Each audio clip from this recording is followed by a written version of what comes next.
हिंदी साहित्य निःशुल्क बैच में हम आदिकाल को कंप्लीट कर चुके हैं, यानी कि कंप्लीट तो नहीं है बल्कि आदिकाल को लेकर आलोचकों के कथन और पंक्तियां हम आज की क्लास में करेंगे और फिर नेक्स्ट क्लास में करेंगे हम एमसीक्यू और फिर एक मैराथन क्लास।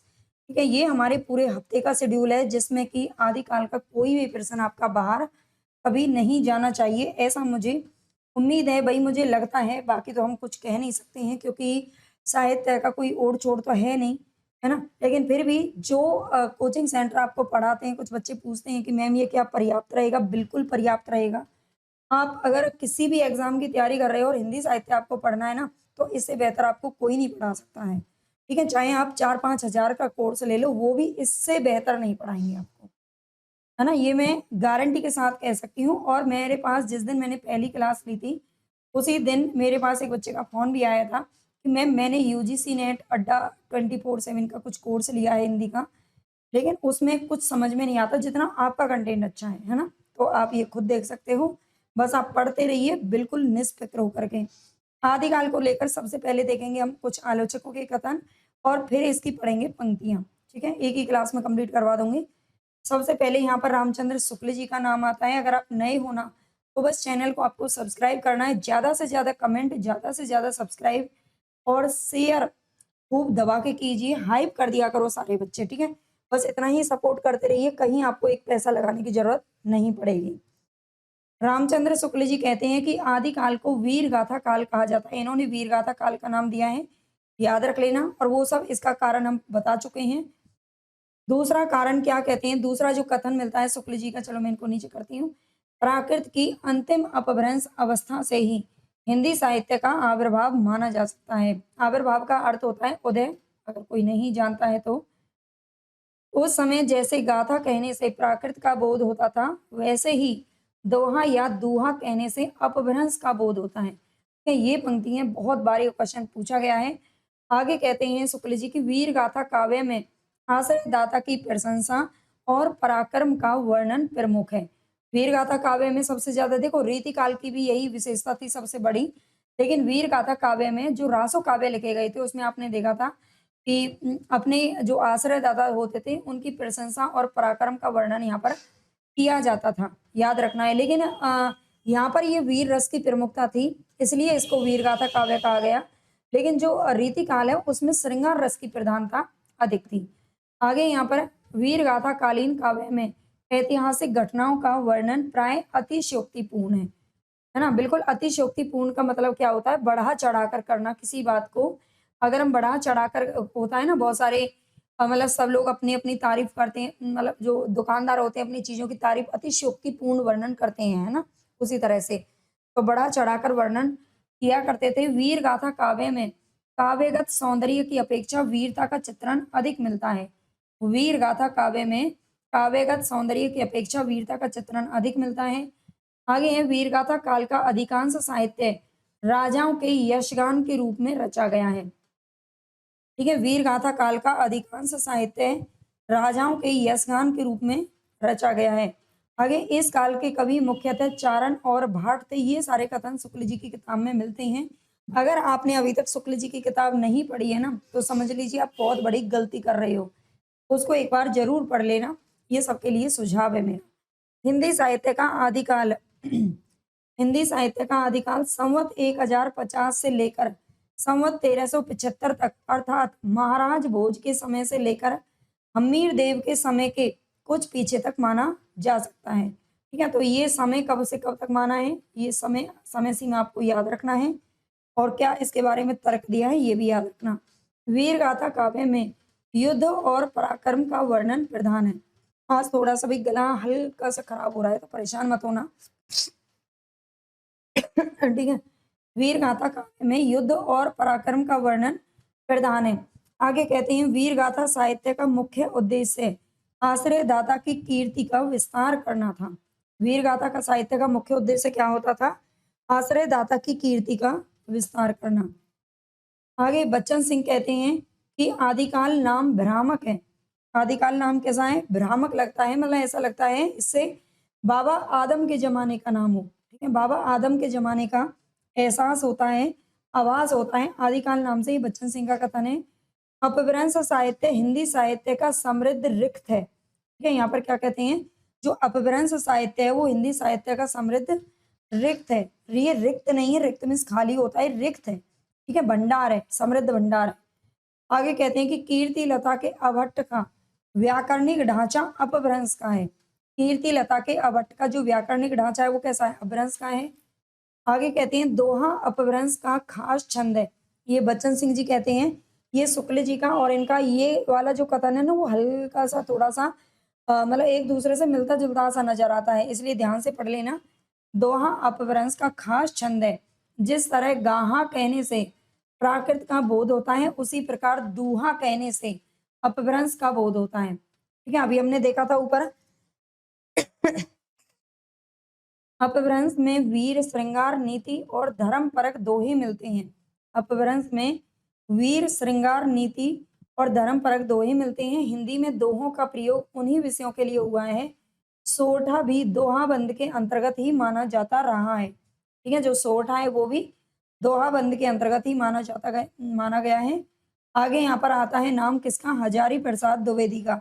हजारी जी क्या कहते हैं, आदिकालीन हिंदी साहित्य की एक प्रमुख धारा नाथ साहित्य है। ठीक है, आदिकालीन हिंदी साहित्य की जो प्रमुख धारा है वो क्या है, नाथ साहित्य को बताया है।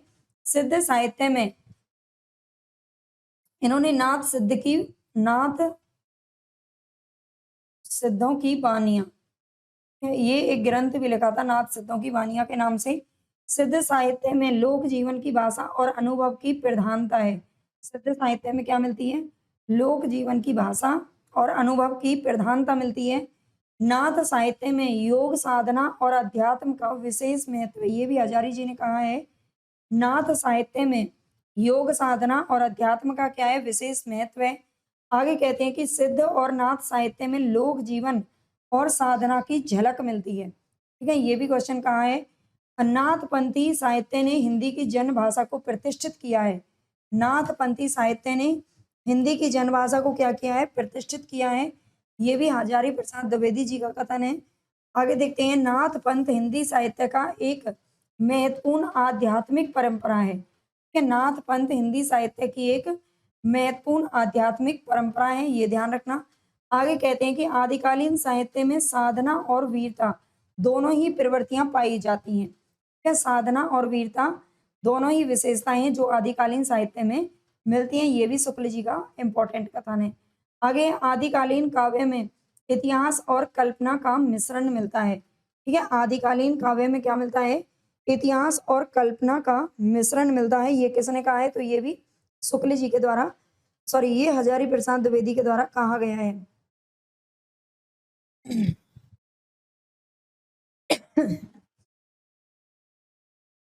आगे यहाँ पर कथन है हमारे आलोचकों में, कथन राम कुमार वर्मा जी को।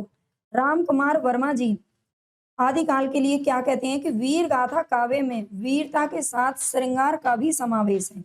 ये राम कुमार वर्मा जी ने कहा है कि वीर गाथा काव्य में वीरता के साथ साथ श्रृंगार का भी समावेश, जैसे कि विसल देव रासों में था और पृथ्वीराज रासों में भी श्रृंगार रस था, लेकिन उसमें गौण रूप से था, मुख्य जो रस था वो वीर रस था। ठीक है, ये ध्यान रखना है। आदिकालीन साहित्य राजाश्रय में विकसित हुआ, ये दूसरा कथन है किसका, राम कुमार वर्मा जी का। तो ये आलोचकों के कथन आपको बहुत अच्छे से याद रख लेने हैं, क्योंकि यहाँ से बार बार प्रश्न बनते ही हैं। आगे यहाँ पर डॉक्टर नगेंद्र का नाम आता है। डॉक्टर नगेंद्र क्या कहते हैं, आदिकालीन काव्य का अधिकांश भाग चारण काव्य है। ठीक है, आदिकालीन काव्य का जो अधिकांश भाग है वो क्या है, चारण काव्य है। आदिकालीन काव्य में अतिशयोक्ति और वीरता का विशेष महत्व होता है। आदिकालीन काव्य में अतिशयोक्ति और वीरता का विशेष महत्व है, ये भी ध्यान रखना। आगे कहते हैं नगेंद्र जी, आदिकालीन साहित्य की भाषा अपभ्रंश से विकसित प्रारंभिक हिंदी है। क्या आदिकालीन साहित्य की भाषा अपभ्रंश से विकसित प्रारंभिक हिंदी है, ये कहा है। आगे कहते हैं डॉक्टर नगेंद्र का अगला कथन है, आदिकालीन काव्य में वीरता और युद्ध जीवन की प्रमुख प्रेरक शक्तियां हैं। ठीक है, आदिकालीन काव्य में क्या है, वीरता और युद्ध जीवन की प्रमुख प्रेरक शक्तियां मिलती हैं। गणपति चंद्र गुप्त जी का क्या कहना है कि आदिकालीन काव्य में चारण और भाटों का विशेष योगदान है। अब जानते हैं जो चारण और भाटों ने ही रासे काव्य लिखे थे, ये भी कहा जाता है। ठीक है, ये गणपति चंद्र गुप्त का कथन है। अगला कथन है इनका, वीर गाथा साहित्य में इतिहास की अपेक्षा कल्पना अधिक मिलती है। ठीक है, वीर गाथा साहित्य में इतिहास की अपेक्षा क्या मिलती है? कल्पना अधिक मिलती है, क्योंकि जो यहाँ पर इतिहास को बना करके उन्होंने थोड़ा बहुत लिखा भी है ना, वो ऐतिहासिक काव्य भी अगर लिखे हैं तो वो प्रामाणिक नहीं ठहरते हैं, है ना? और ये सब हम बहुत डिटेल में पढ़ चुके हैं, कौन सा ग्रंथ प्रामाणिक है, कौन सा ग्रंथ प्रामाणिक नहीं है, किसने अर्ध प्रामाणिक माना है, क्यों नहीं माना है, क्या वजह है, ये सब कुछ हम डिटेल में कर चुके हैं। अगर आपने क्लासेस नहीं देखी है ना, आदिकाल की सारी क्लासेस देख लेना, प्ले लिस्ट बना दी है मैंने अलग से।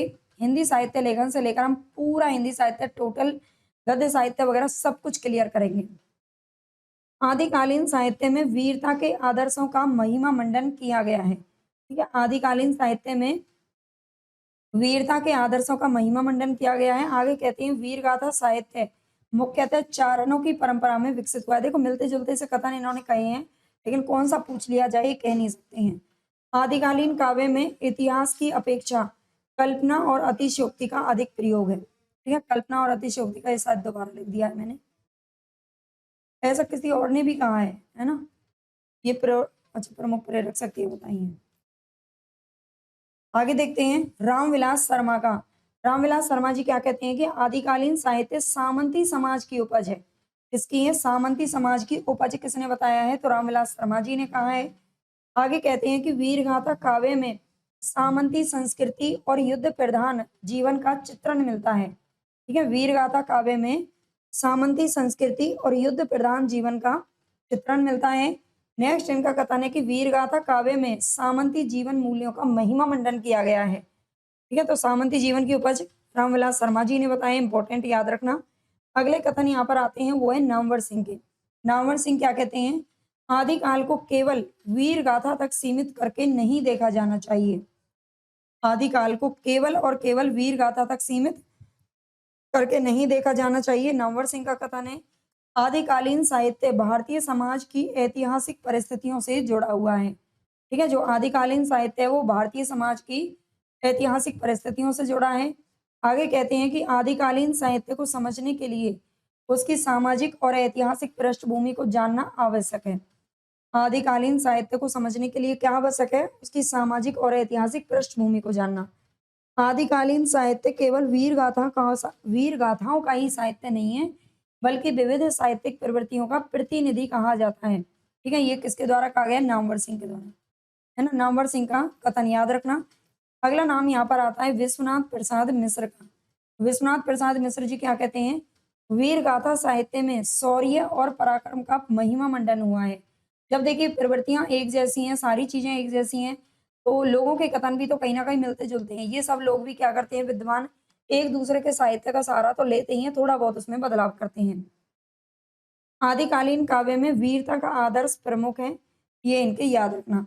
आगे देखते हैं आदिकाल की प्रमुख पंक्तियां। ठीक है, प्रमुख पंक्तियां देखेंगे जो बार बार पूछी जाती हैं। पल्ला हुआ जो मारिया बहिनी मारा कंतु, लज्जे अमतु वंशहु जड़ भग्गा घर एंतु। ठीक है, ये हेमचंद्र की पंक्ति है। किसकी है? हेमचंद्र की पंक्ति है, याद रखना। आगे है 12 बरस लो कुक्कड़ जिए और 13 लो जिए सियार, बरस 18 क्षत्रिय जिए आगे जीवन को धिक्कार। ये चंद्रवरदाई नहीं, ये परमाल रासो की पंक्ति है। कहाँ से ली गई है? परमाल रासो की पंक्ति है। और परमाल रासो किसने लिखा था? जगनिक के द्वारा लिखा गया था। किसके द्वारा? ये जगनिक के द्वारा लिखा गया था, ये भी याद रखना है। आगे है पुरुष कहानी। पुरुष कहानी पुरुष कहानी हाँ जहाँ हाँ कहाँ जसु पंथावे पुन्नु, बाल चंद विद्यावहु वासा दूह नहीं लग गई तुझनास। ये पंक्ति किसकी है? तो विद्यापति की है, और जो इनकी कीर्ति लता से ली गई है। नेक्स्ट है यहाँ पर पंक्ति, जिन दिन देखे नैन भरी, जिन दिन देखे नैन भरी तिन दिन बीते साल, प्राण प्रिया बिन एक दिन जू लागे सो काल। आज भी गले में बड़ा दर्द हो रहा है, बहुत भयंकर वाला, है ना? तो देखते हैं यहाँ पर, जिन दिन देखे नैन भरी, ये किसने कहा है? कवि नरपति नाले की पंक्तियां हैं, जो कि बीसलदेव रासो जिन्होंने लिखा था। ठीक है, ये किसके हैं? नरपति नाले की पंक्तियां हैं, याद रखिएगा।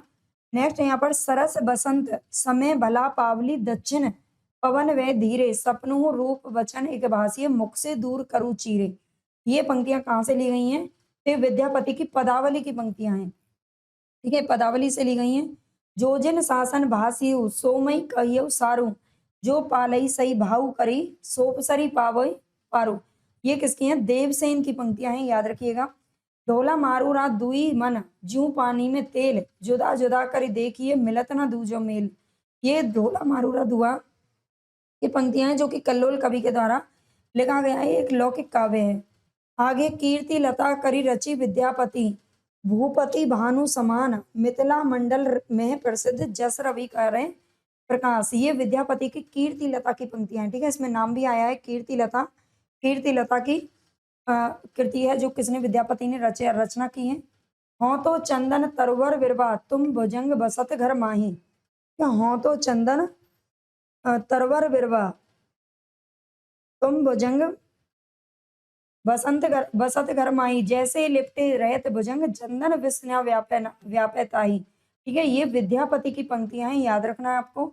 नाद न बिंदु न रवि न शशि मंडल, चियराए सावे मूकल, उजूरे उजू छांडी माँ लेहू रे बंक, नियई बोही माँ जाहू रे रंक। ये सरहपा की पंक्तियां हैं, याद रखना है। का तरवर पंच बडाल, चंचल चिये पैठो काल, दिट करिए महासुय परिणाम, लुंग बनई गुरु पुच्छिए जान। ये लुइपा के द्वारा पंक्तियां लिखी गई हैं। नेक्स्ट है पंडित वाद बढ़ंते झूठा, ज्ञान कहे सोई, सरह कहे सुन भूपति, सहज समाधि भली सोई। ये किसके द्वारा पंक्ति लिखी गई है? तो ये सरहपा की पंक्ति है। ठीक है, मुझे लगता है आज तो लैपटॉप की बैटरी लो हो गई है भाई, तो अभी 30% है, हो जाएगा। ठीक है, ये किसकी है? सरहपा की पंक्तियां हैं। नेक्स्ट है यहाँ पर राजनीति पाइये, ज्ञान पाइये सुजानिए, उक्ति जुगति पाइये, अरथ घटी बड़ी उन्मानिया। राजनीति पाइये, ज्ञान पाइये सुजानिए, ये चंद्रवरदाई के द्वारा लिखी गई पंक्तियां हैं पृथ्वीराज रासो नामक ग्रंथ से। गंगा जमुना माझे रे बहर नाई, ठीक है, बही नाई, गंगा जमुना माझे रे बही नाई, ये कन्हापा के द्वारा लिखी गई पंक्तियां हैं। जग में रहो ना को सब जग देखा आई, सरह कहे सुनु साधु रे अंत समय पछताई। ये किसकी पंक्तियां हैं? तो ये सरहपा के द्वारा लिखी गई हैं। ठीक है, ये सरहपा की पंक्तियां। काहेरी नलिनी तू कुमलानी, काहेरी नलिनी तू कुमलानी, तेरे ही नाल सरोवर पानी। ठीक है, ये यहाँ पर पंक्ति थोड़ा सा गलत लिख दी गई है, ये कबीर दास की पंक्ति है। काहेरी नलिनी तू कुमलानी, ये भक्ति काल कबीर दास की पंक्ति है। ससुरी निंद गेल बहुड़ी जा गई, कानेट चोर निलका गई मागे, दिवसई बहुनी काढ़ई डरे भाऊ, रति बहिले कामरू जाए। ये कुक्कुरुपा के द्वारा पंक्तियां लिखी गई हैं। ठीक है, ये सद्य कवि कुक्कुरुपा की पंक्तियां हैं। मन ही देव मन ही देवल, मन ही जब तप होई, गोरख कहे सुनु साधुरे, मन बिन मुक्त न होई। ये किसकी है? ये भी गोरखनाथ की पंक्ति है, जिन्होंने नाथ साहित्य का प्रवर्तन किया था। मोरा जोवना नवेलरा भयो है गुलाल, कैसे गर दीनी कस मोरी माल, सूनी सेज डरावन लागे, विरहा आगिन मोही डस डस जाए। ये अमीर खुसरो के द्वारा लिखी गई पंक्तियां हैं। क्या अमीर खुसरो की पंक्तियां हैं? आगे है जे हाल मिसकी मकुन तगाफुल दुराए नैना बनाए बतियां। ये भी किसकी हैं? अमीर खुसरो के द्वारा लिखी गई पंक्तियां हैं। नेक्स्ट है जोगी जोग न जाने मन ही के फेर, मन ही बंधन मन ही मोक्ष मन ही पार अपार। ये किसने कहा है? गोरखनाथ ने कहा है। गोरखनाथ आप जानते हैं जो उसमें जो पंचमाकार था, यानी कि जो चल रहा था मत्स्य मदिरा मोक्ष मैथुन, वो उसका यहाँ पर इन्होंने त्याग करवाया था। किसने? गोरखनाथ ने। ये सिद्ध साहित्य से गोनाथ साहित्य को अलग करने वाले यही हैं। पुस्तक जलन हत दे चली गज्जन निरपाज, रघुनाथ चरित हनुमंत कृत, भूप भोज उद्रिय जिम्मी, पृथ्वीराज सुजस कवि चंद कृत चंद नंद उद्रिय तिम्मी। ये पृथ्वीराज रासो से पंक्तियां ली गई हैं जो कि चंद्रवरदाई के द्वारा लिखी गई हैं। तन को जोगी सब करे, मन को विरला कोई, सब विधि साधन करी रहे, मन साधे सो होई। है ना, सब विधियों से साधन तो कर लेते हैं, लेकिन मन को अगर साधोगे तो ही आप कुछ कर पाओगे। ठीक है, तन को तो जोगी सब बना लेते हैं, कितने ही साधु महात्मा घूमते हैं, लेकिन मन को कोई एक आध ही कर पाता है। ठीक है, तो ये गोरखनाथ की पंक्तियां हैं। जग माया सब सपना कोई ना साथ निभाए। ठीक है, जग माया सब सपना कोई ना साथ निभाए, सरह कहे सुनो साधु रे अंत समय पछताए। ये भी सरहपा के द्वारा लिखी गई पंक्तियां हैं। आगे सहज पंथ निराला साधो समझ विचार मन के भीतर जो बसे वही सत्य अपार। ये सिद्ध साहित्य परंपरा से पंक्तियां ली गई हैं। ठीक है, आगे मन ही साधन मन ही साध्य मन ही परम विचार मन ही कारण बंद मोक्ष का मन ही पार अपार। ये नाथ साहित्य की पंक्तियां हैं, याद रखना। जग माया का खेल है सब सपना संसार, जागे सो पावे सत्य को सोए रहे बेकार। ये सिद्ध साहित्य से ली गई है। मन के हारे हार है मन के जीते जीत, कहे गोरख सुनु साधुरे मन ही सच्चा मीत। ये गोरखनाथ के द्वारा लिखी गई पंक्तियां हैं। आप जानते हैं गोरखनाथ ने अंतर भक्ति जो होती है ना उस पर बल दिया था। इन्होंने बाहर की चीजों से साधना ही नहीं आती, हठ योग का प्रवर्तन इन्होंने किया था, जो आगे जाकर हमें कबीर में देखने को मिलता है। मन मूरख काहे डोलत है, जग सब अपना जान छन भंगुरिया देह झूठा सब अभिमान। ये सिद्ध साहित्य की ली गई पंक्तियां हैं। नेक्स्ट है जेहाल मिसकी, ये दोबारा आ गया है, अमीर खुसरो की है। जग में सब आसार है मन ही सच्चा जान, मन को साधे साधु जो वही पार निदान। ये सिद्ध साहित्य से ली गई पंक्तियां हैं। इसमें पंक्तियां वैसे आदिकाल में कुछ खास ज्यादा आती नहीं है। 3-4 जो पंक्तियां हैं वो या तो विद्यापति की या उनकी पूछ ली जाती हैं, है ना। और मैं पंक्तियां आपको बहुत सारी कुछ करवा भी चुकी हूँ डिटेल, जब क्लास हमने पढ़ी थी। आगे देखते हैं। हाउ निवासी खमन बतारे, मोहारे बिगो आकन ना जाई, ससुरी निंद गेल बहुड़ी जा गई। ये पूछ ली गई है, ये कुक्कुरिपा के द्वारा लिखी गई पंक्ति है। नेक्स्ट है मन ही गुरु मन ही, मन के बारे में तो जिसने भी कहा है ना वो गुरुनाथ साहित्य से लिया गया है, गोरखनाथ की पंक्तियां हैं। ठीक है, राजनीति पाइये ज्ञान पाइये, ये पृथ्वीराज रासो से ली गई हैं।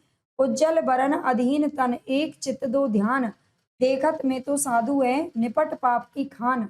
खुसरो रेन सुहाग की जागी पी के संग, तन मेरो मन पीठ को दो भय एक रंग। गोरी सोवे सेज पर मुख पर डारे केस, चल खुसरोगर आपने रैन वही चौदेस। ठीक है, साजन कल साजन जाएंगे और नैन मरेंगे रोए। एक पंक्ति और इनकी मिलती है जो मोइनुद्दीन चिश्ती का निधन हुआ था उस वक्त इन्होंने लिखी थी। ठीक है, ये सारी पंक्तियां अमीर खुसरो के द्वारा लिखी गई हैं। नौलख पात्री आगे नाचे पीछे पीछे सहज अखाड़ा, ऐसे मन लो जोगी खेले तब अंतरी बसे भंडारा। ये गोरखनाथ की पंक्ति है। नेक्स्ट है जग में रहना है अगर जग से रहो अलग, माया मोह से दूर हो तभी कटे सब पंध। है ना, माया मोह से दूर रहकर बस भोग विलास में अपना जीवन बताओ। ये सिद्ध साहित्य का जो है यहाँ पर सिद्धांत था, है ना। तो यहाँ पर हमारी ये पंक्तियां खत्म हो चुकी हैं। आदिकाल में कुछ खास पंक्तियां हैं नहीं। विद्यापति की मैंने यहाँ पर नहीं ली है क्योंकि बहुत सारी पंक्तियां हैं विद्यापति की। हालांकि मैं उनको या तो वैसे भी करवा दी है मैंने, ऐसा नहीं है कि करवाई नहीं है, अलग करवा दूंगी। जो बड़े बड़े कवि हैं उनकी अलग से करवाएंगे। ठीक है,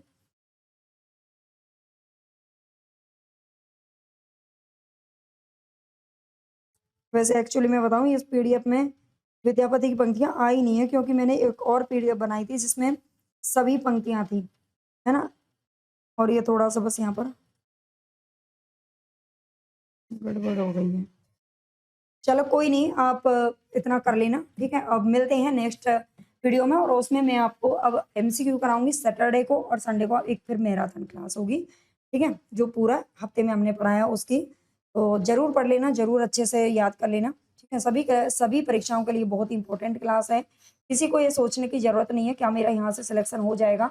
अगर आप हमारे साथ हर क्लास को पढ़ लेते हैं बहुत अच्छे से मन लगाकर और अच्छे से मन लगाकर आप उसको अपना मतलब समझ लेते हो, याद करो, ज़्यादा से ज़्यादा रिवीजन करो, नोट्स का पढ़ बनाओ खुद से, तो सिलेक्शन कोई नहीं रोक सकता। ठीक है, सिलेक्शन लेने वाले बच्चे कहीं ऊपर से नहीं आते हैं और ना ही वो कुछ अलग से पढ़ते हैं, यही सब चीज़ें पढ़ाई जाती हैं।